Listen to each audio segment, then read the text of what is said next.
um homem que nasceu dentro da linhagem mais honrada de Israel.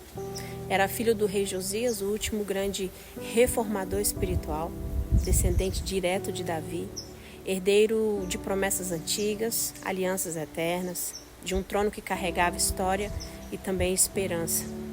Seu nome era Matanias, mas quando Nabucodonosor o colocou como rei sobre Jerusalém, ele trocou seu nome para Zedequias, que significa o Senhor é justiça. Um nome profético, em um homem que nunca conseguiu sustentar o peso do seu chamado. A sua história está espalhada no segundo livro dos reis e também no livro do profeta Jeremias. Eu vou deixar aqui na legenda todas as referências para você ir lá e conferir depois. Mas voltemos ao texto. Zedequias subiu ao trono muito jovem, ele tinha apenas 21 anos de idade. Tinha boa origem, boa educação, bons conselheiros, bons profetas ao redor, mas faltava algo que nenhum título substitui: firmeza, coragem e obediência inegociável. Zedequias é a história viva de que nem toda ruína nasce da maldade. Algumas nascem da fraqueza não tratada. Logo nos primeiros dias de governo, as pressões começaram. Príncipes corruptos, chefes militares nervosos, falsos profetas. E o povo estava dividido. Todos falavam, todos queriam alguma coisa. E Zedequias não sabia dizer não.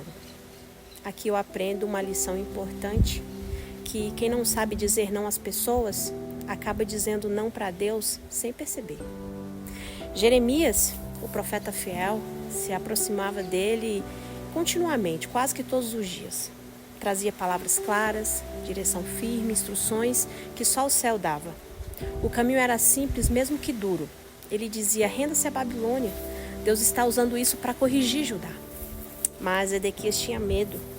Ele tinha medo de desagradar o povo, medo de parecer fraco, medo de assumir a decisão certa que parecia errada a primeiro modo. E aqui eu aprendo uma segunda lição. Toda vez que o medo nos governa, o nosso destino foge da configuração original de Deus para nós. Então ele buscou uma alternativa humana, uma aliança secreta com o Egito, mesmo Deus dizendo para não confiar em seus cavalos e nos carros de Faraó. Ele queria Deus, mas também queria o seu próprio plano. Ele queria a bênção sem a renúncia. Zedequias queria um conselho profético, mas não o preço da obediência. Uma terceira lição: a pior prisão é saber a vontade de Deus e mesmo assim insistir na nossa. Os anos foram passando, o cerco se aproximou, a Babilônia voltou, Jerusalém ficou cercada, sufocada, passando fome. O Egito, que prometeu ajudar, recuou, e a cidade que deveria ser eterna começou a cair, pedra por pedra. Jerusalém. Zedequias tenta uma última fuga à noite, escondido pela porta que ficava entre dois muros. Mas ninguém foge das consequências da própria indecisão. Ele é capturado nos campos de Jericó. E então vem uma das cenas mais sombrias da história bíblica. Primeiro, ele é levado à presença do rei da Babilônia.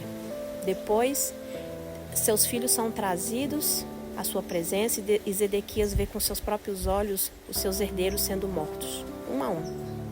A última imagem que marca a sua memória. Logo em seguida, a Bíblia diz que os seus olhos foram arrancados, correntes colocadas nos seus pulsos, correntes nos tornozelos, e o último rei de Judá termina sua vida cego, humilhado e exilado. O homem que nasceu para ver o trono termina não enxergando nem a própria mão. E aqui eu aprendo uma quarta lição. A desobediência, ela não nos cega de uma vez, mas ela vai escurecendo tudo aos poucos, até nos levar a lugares que nós nunca imaginaríamos entrar. Essa é a história de Zedequias, um rei de boa linhagem, mas de coração dividido. Um homem com acesso à verdade, mas paralisado pelo medo. Um líder que ouviu as palavras certas e escolheu tarde demais obedecer. Zedequias nos lembra que não é a ausência de Deus que destrói uma vida, é a ausência de decisão, de posicionamento. Ele teve oportunidades, teve avisos, profetas, misericórdia, portas abertas, mas faltou a coragem de atravessar. E é a verdade que ecoa da sua história até hoje, direta e simples. Quando o medo governa, o nosso destino ele desaba. Quando nós adiamos a obediência, nós perdemos o tempo da graça. E quando as vozes humanas falam mais alto do que a voz de Deus, o final é só treva e escuridão. Mas para quem decide viver hoje e obedecer o que Zedequias adiou, o destino muda, a história vira, a graça assume e a justiça do Senhor, ela finalmente se cumpre na vida de quem permanece fiel e obediente à sua palavra. A história de Zedequias é o retrato de advertências para nós hoje também. Existem pessoas que vivem para pedir a Deus confirmação de coisas que elas nunca farão. Vivem pedindo profecias, direções que nunca serão obedecidas. Vivem buscando uma palavra para não mudar a sua rota, mas para aliviar a sua consciência momentânea. São pessoas que, como Zedequias, ouvem a verdade, mas não mudam o caminho. Buscam consolo e rejeitam o confronto. Querem sinais, mas fogem da obediência. Vivem para pedir oração, mas não querem transformação. Pessoas que falam, ora por mim, mas continuam alimentando o mesmo erro que Deus já mandou abandonar.